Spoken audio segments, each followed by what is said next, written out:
One man, one town, one shot at redemption. When veteran factory worker Frank Sullivan is fired without warning after 30 years of loyal service, he's left with nothing, no job, no pension, and no justice. But what they didn't count on was Frank fighting back. With nothing but an old toolbox and his unwavering integrity, Frank opens a small garage in the shadow of the same factory that discarded him. What begins as a quiet act of defiance soon sparks a movement. As the factory's dark secrets unravel, Frank's stand becomes a symbol of hope for a broken town, awakening a community to rise up against corruption, greed, and lies. But power doesn't let go quietly, and when the threats turn dangerous, Frank must choose between his safety and standing for something bigger than himself. Before we continue, kindly, comment where you're watching from and subscribe so you don't miss how this all ends. Because what you're about to witness was never supposed to happen. Steel Ridge used to hum. There was a rhythm to the town, the pounding of hammers, the hiss of steam, the chorus of men yelling over machines that never slept. It was a song Frank Sullivan knew by heart. Not just the noise, but the meaning behind it. Back then, sweat meant security. Calloused hands meant you were building something that mattered. But that was before the layoffs, before the corruption, before the factory he helped build from the inside out betrayed him. Now, the only sound that echoed through Sullivan's once vibrant garage on the edge of town was the hollow creak of old metal and the ticking of a rusted wall clock. A countdown he didn't understand until it was too late. It happened on a Thursday, the kind of morning that felt like it had a grudge. Cold, grey, with rain falling sideways. Frank stood at his workbench, sleeves rolled up, grease deep in the cracks of his knuckles, trying to breathe life into a transmission that refused to shift. He didn't hear the footsteps at first, the kind that don't want to be heard. But he felt them. "Frank Sullivan?" came a voice that didn't belong in Steel Ridge, too smooth, too rehearsed, the kind of voice that practiced disappointment in a mirror. Frank looked up. Two men in suits. One held a clipboard, the other held a smirk. "You're being terminated." Just like that. No warning. No thank you for 30 years. No handshake. They said the company was restructuring. They said cost optimization. They said it wasn't personal. But Frank knew better. It was exactly personal. Because just last week, Frank had discovered something buried in the records. A paper trail no one was supposed to follow. Fraudulent inspections, under-the-table payouts, defective parts going out with forged stamps of approval. And the signature approving it all? Todd Merrill. The same plant manager who used to stutter when Frank walked in the room. The same man who now ran the show from a glass office and wore tailored suits to a factory floor. Frank had confronted him, quietly, privately, like a man who still believed in dignity. And now, he was out.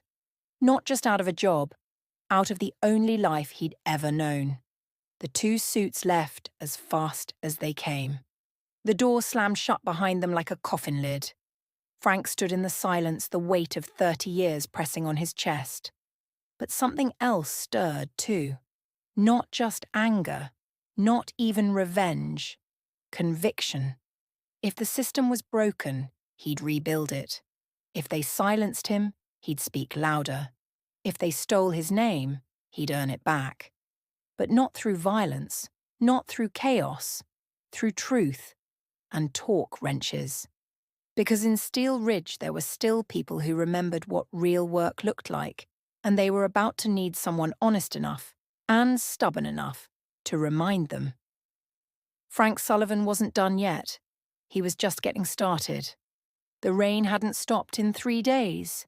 It drummed on rooftops, pounded on cracked pavement, and soaked the forgotten corners of Steel Ridge, as if the sky itself was trying to wash the place clean. But no amount of rain could scrub away what had been done to the town. Or to Frank Sullivan. He stood at the edge of a gravel lot on the south side, staring at a building most folks didn't know still existed, a skeletal garage that used to belong to his father. The sign out front had long since faded, but he could still make out the ghost of the old letters. Sullivan Auto and Machine. No one had set foot inside in over 20 years. Until now. Frank slid the bolt and pushed open the rust-bitten door. Dust exploded in the air, thick as smoke, as if the building had held its breath all these years. The scent hit him. Motor oil, ash, time. The smell of his boyhood, his beginnings. The place was a graveyard. A cracked workbench, a toppled compressor, a toolbox rusted shut. But Frank saw more. He saw potential. He saw freedom. He spent the next few days alone in that garage, sweeping, patching, rewiring lights that sputtered like old memories. He didn't tell anyone what he was doing. Didn't have to. In Steel Ridge, word travelled faster than fire. People noticed his truck parked out front. Folks who remembered when his father's shop was the only honest one in town. Folks who'd been burned by the plant's new management, mechanics, veterans, young guys who couldn't afford to leave but had nothing to stay for. And then came Eddie. Barely 20, all attitude and engine grease. He walked in like he'd been dared to. Scruffy hoodie, busted boots, fists jammed in his pockets. "You open?" he asked, eyes darting like he expected to be kicked out. Frank didn't look up from the carburetor he was rebuilding. "No sign out front," the kid added. Frank turned a bolt slow and steady. "Didn't say I was closed." Eddie smirked just a little. That was the first hire. By the end of the week, 2 more showed up. By the end of the month, they were working 12-hour days on busted trucks, abandoned motorcycles, and machines the factory refused to fix. Frank charged what people could pay, or didn't charge at all. But more than repairs, what he gave was dignity, and that made someone nervous. It started subtle. A citation for unauthorized zoning. Then a call from a city inspector who just happened to be in the area. Then, one morning, the locks were cut, and someone had poured bleach into their oil drums. Frank didn't flinch. Because this wasn't just a garage anymore. It was a threat. To the men in glass offices who thought they'd buried him. To the system that chewed up good people and spat out fear.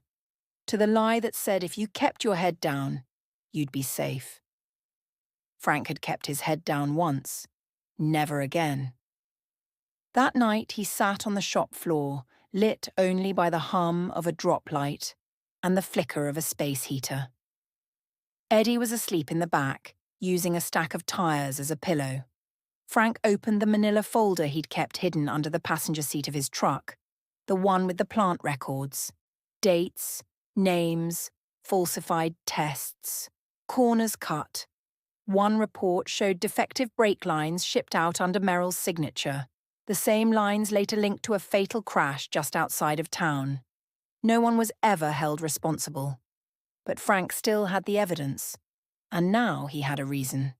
He didn't know it yet, but the night he reopened his father's garage, he'd started a quiet war. And in Steel Ridge, nothing stays quiet for long. The mornings came earlier now. Not because Frank needed the time, but because they did. By 5:30 a.m., the garage would already echo with the sound of steel tapping steel, wrenches twisting bolts, a coffee pot sputtering on the edge of boiling. Music played from a busted radio one of the guys rewired. Mostly blues, some Springsteen, and the occasional gospel hum from Miss Reaney, who brought hot biscuits every Thursday like it was communion. The garage wasn't just alive. It was beating. And people came. Not just for repairs, not just for work. They came because no one else listened. No one else remembered their names. In Steel Ridge, dignity had become a luxury. But inside Sullivan's garage, it came with every handshake, every lesson, every job that didn't end with a warning slip or a pink envelope. There was Eddie, quick-tempered but loyal as a guard dog. He handled the muscle work and drove too fast, like he was always trying to outrun something. There was Jamal, quiet but brilliant, a former robotics student from the community college who dropped out when his mum got sick. He rebuilt alternators like he was solving puzzles from another life. Then came Maria. She showed up one morning in coveralls 2 sizes too big, dragging a wheeled suitcase full of ratchets. Hair braided back, jaw tight, and eyes like she'd seen what the world does to women who stand too tall. She didn't ask for a job, just grabbed a socket wrench and slid under a 92 F-150 that was leaking transmission fluid like a stuck pig. Frank watched in silence. By lunch, she'd diagnosed the problem, jury-rigged a solution, and had the thing running smooth. He handed her a sandwich. "You hungry?" She nodded once, wiped her hands on her jeans. That was the interview. By the end of the week, she was running diagnostics like she'd been born in an engine block. The shop was never spotless, grease smeared everything, the air smelled like burnt metal and sweat. But the energy was clean. Hope started to sneak in. They played poker on Fridays, swapped old war stories, argued over which spark plugs were better. And then, one night, it happened. A knock at the office door. Frank looked up from a repair log. Maria and Jamal were still out back working on a stripped transmission. Eddie was eating out of a takeout box. The man in the doorway was in a suit too slick for Steel Ridge. "Mr. Sullivan," he said, stepping in without being asked. "I'm here on behalf of your former employer. May I sit?" Frank didn't answer, just stared. The man took that as permission. "You've built quite a following here, good press. Local chatter. You even have people saying you're bringing the town back. That's impressive. But you and I both know. This level of success, it's unsustainable without help. Without protection." He smiled thinly. "They're willing to forgive what happened. The rumors, the folder. They'd like to make you an offer." Frank stood, calm, controlled. "You think I built this place to sell it back to the people who wrecked my life?" "I think you know how these stories end," the man replied. "One bad inspection, one accusation. You're not the factory anymore, Mr. Sullivan. You don't have a union backing you. You have kids fixing brake lines. You think people won't talk?" Frank walked to the wall behind him, an old photo tacked there. His father in the original shop, grease up to his elbows, holding a 6-year-old Frank in his arms. He turned back. "Tell Merrill," he said, voice low, "that if he wants this shop, he better bring more than a clipboard and a smile. He better bring fire." And with that, Frank opened the door. The man hesitated, then left, quietly. Outside, the rain had started again, but this time it felt like it wasn't here to wash anything away. It was here to feed something growing. A cold wind snakes through Steel Ridge. The streets are empty, storefronts dark. Only the garage breathes light, a single bulb glowing over the door like a heartbeat. Inside, Frank leans over a 97 Ford pickup, sleeves rolled up, grease on his face. A radio hums classic rock low in the background. Eddie snores softly in the office chair nearby, hat pulled low over his eyes. Frank wipes his hands on a rag, stretches his back, and smiles. For the first time in months, there's peace. Real peace. He turns off the lights and locks up. Then a shadow moves near the propane tanks. Careful, silent. They strike a match. Whoom. Flames roar up like a demon's breath. They lick the sky, greedy and fast. Frank's house is across the street. He bolts awake to the reflection of firelight on his bedroom walls. Frank whispers, "No. No, no, no." Barefoot, shirtless, he sprints outside, across the frozen street, as his life goes up in flames. Frank trying to beat it back with a garden hose, coughing through smoke. Neighbours rushing out in pyjamas, sirens screaming through Steel Ridge, ash snowing down like black confetti. Eddie stumbling up, face pale. Oh my God. The fire is out, but the garage is wrecked. Charred beams, melted tools, smoke curling up like the last breath of something sacred. Frank stands in the wreckage covered in soot, silent, shaking. The cops find a burnt gas can near the alley.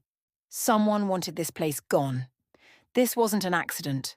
Frank says nothing, just looks toward the factory in the distance, its clean corporate lights still glowing, untouched. Frank sits with Mayor Louise, her brow furrowed, coffee going cold. "They're scared of you, Frank. That means you're doing something right," Frank replied.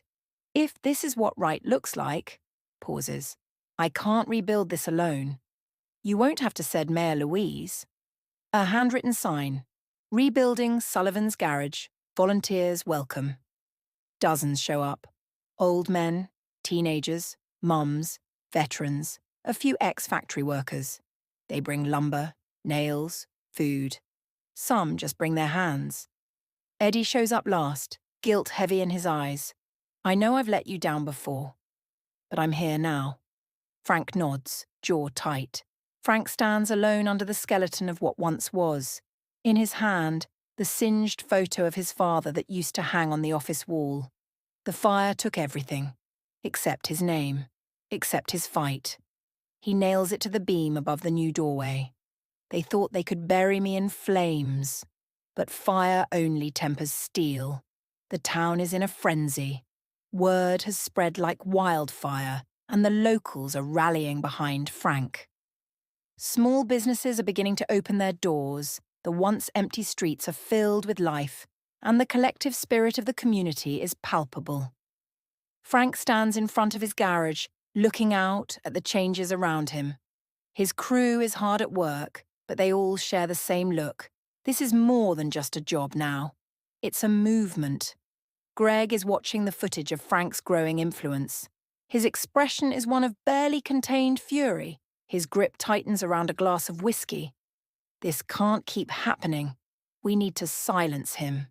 Now one of the executives hesitates, glancing toward the window, the community below, but Greg shoots him a steely look. There's no room for doubt. Frank is walking through the streets of Steel Ridge, his footsteps echoing. The town has a new energy, new life. He can feel the change. But deep down he knows that Greg won't let anyone, take back what they've built. As he turns the corner toward his garage, he sees a few unfamiliar cars parked outside. Men in suits. They look official, too official, and they're heading straight toward him. The men walk into the garage, their polished shoes clicking on the concrete floor. Frank doesn't flinch. He stands tall, his back straight, his hands at his sides, waiting. "Mr. Sullivan, you've been accused of theft, trespassing, and inciting violence. We have a warrant for your arrest." Frank's eyes narrow, but he remains calm. "You think this is going to stop me?" Frank said. The agent doesn't answer, just motions for his men to move in. The town is abuzz with whispers, news of Frank's arrest spreading like wildfire. People are gathering outside the jailhouse, protesting. The streets that once felt dead are now alive with energy, and it's all because of Frank. Frank sits in a cell looking out the small barred window. His hands are clenched, not in fear but in resolve. Outside the bars, the sound of the crowd grows louder, chants of support, cries for justice. Frank knows he's done what he set out to do. He's lit a spark that's growing and no one can put it out. The next morning, the rallying cries continue. Locals are holding signs demanding justice, standing up for Frank and for themselves. Frank's name is everywhere, on signs, in the mouths of every citizen in Steel Ridge. The movement has taken root, and it's clear that the tide has turned. We have the evidence. The factory's corrupt, and we're going to expose it. This is just the beginning. The crowd erupts in cheers. Frank's fight is no longer just his. It's everyone's. Frank stands before a judge, the courtroom packed. On one side, Greg's high-priced lawyers. On the other, Frank's ragtag team of supporters. It's a battle of David versus Goliath, But Frank knows he's not alone anymore. The judge bangs the gavel. The evidence presented is clear. The factory will be held accountable for its actions. Frank Sullivan, the charges against you are dismissed. Frank stands tall, his heart pounding in his chest. The roar of the crowd outside grows louder as they learn the news. Frank walks out of the courthouse to a hero's welcome. People are cheering, clapping, crying. They've fought this battle with him, and they've won.